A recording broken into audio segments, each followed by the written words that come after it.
তাসকিন তাকে আমরা দেখেছি বোলিং করার সময় যে একটু মনে হচ্ছে তার মধ্যে ক্লান্তিটা বেশি আসছে, যদিও বাংলাদেশের বোলিং অপশনে তিনি স্ট্রাইক বোলারই বলা যায়, কিন্তু তারপরেও যদি আমরা টোটাল বোলিং কম্বিনেশনটা আপনার কাছে জানতে চাই যে বাংলাদেশ আসলে শ্রীলঙ্কাকে বধ করার জন্য পেস অ্যাটাকটা বেশি করতে চাইবে নাকি স্পিন কম্বিনেশনটা একটু বাড়িয়ে অ্যাটাকটা করতে চাইবে, বা কোনটা করা উচিত বলে আপনার মনে হয়?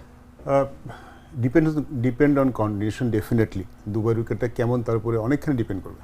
শারজা আবুধাবি একটু স্লোয়ার সাইডে ছিল, যার জন্য আমরা স্পিন দুজন খেলিয়েছি। এবং যেই কম্বিনেশনের কথা বলছি, আপনি আইদার শেখ মেহেদী অথবা একজন ফাস্টার বোলার, আপনি তো সেটাই বলার সেটাই আমরা চিন্তা ভাবনা করছি।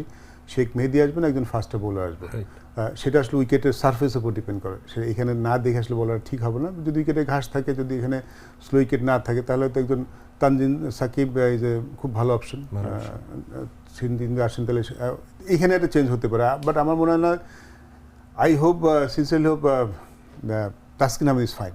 আমাদের খুব ইম্পর্টেন্ট। তাসকিন আহমেদ এখন মনে হয় এই লাস্ট 2 বছর ধরে ওর ক্যারিয়ার সেরে বোলিং করছে। হি আন্ডারস্ট্যান্ড হিজ বোলিং নাও। ও কিন্তু এখন পেসও আছে এবং ব্যাটসম্যান খুব ভালো রিড করতে পারে।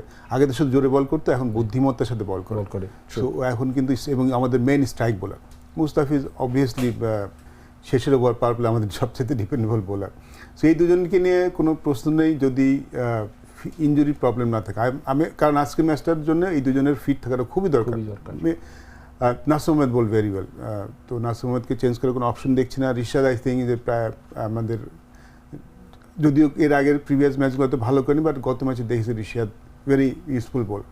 এখানে ব্যাপারটা হবে যে যদি উইকেট যদি ভালো থাকে, তাহলে হয়তো ফাস্ট বোলার হিসেবে সাকিব আসতে পারে, আর যদি একটু স্লোয়ার সাইড মনে করে, তাহলে শেখ মেহেদী আসতে পারে। So that's the only option we have.